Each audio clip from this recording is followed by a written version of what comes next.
Kira-kira penyebab bayi susah BAB itu apa ya? Oke, susah BAB atau konstipasi dalam bahasa kedokterannya itu harus memenuhi 4 kriteria. Yang pertama itu BAB-nya paling sedikit kurang dari 2 kali seminggu, atau kemudian anaknya mengalami BAB yang besar atau skibala. Terus kemudian yang ketiga, anaknya itu mengalami BAB yang orang bilang itu kecepirit atau bahasa kedokterannya enkopresis. Dan yang keempat, ketika dibawa ke dokter, kita bisa meraba tuh di perutnya ada teraba seperti keras. Nah, itu biasanya ada BAB. Jika dia mengalami 2 kondisi dari 4 tersebut, maka anak bisa dikatakan mengalami BAB keras atau konstipasi.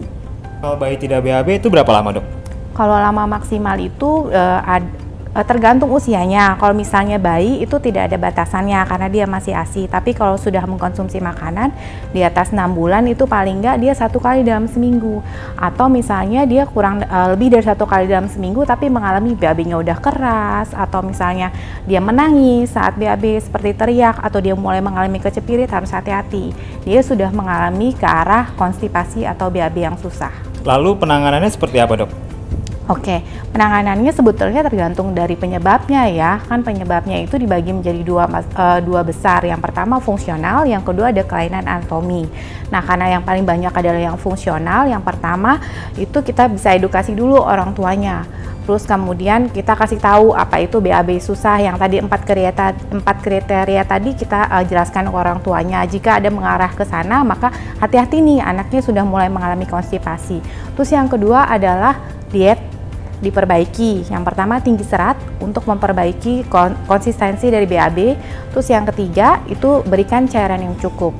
Yang keempat, modifikasi perilaku itu sangat penting karena anak kecil seringkali untuk menahan BAB. Nah, kalau dia sering menahan BAB, itu lama-lama BAB-nya akan semakin keras, terus dia semakin gak mau BAB, semakin kesakitan, semakin gak mau BAB karena semakin sakit pupnya.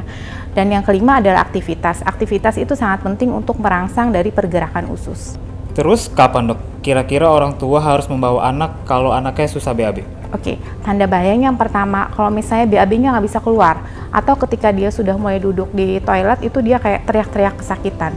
Terus kemudian kita bisa meraba tuh pada saat dia di anusnya mau keluar, itu seperti teraba BAB yang sangat keras atau sangat besar. Apalagi sudah ada lendir atau darah, harus hati-hati, maka segeralah ke dokter. Kemungkinan perlu tata laksana lebih lanjut seperti obat-obatan, baik itu obat minum ataupun obat yang dimasukkan lewat anus. Terakhir, Dok, pencegahannya seperti apa, Dok?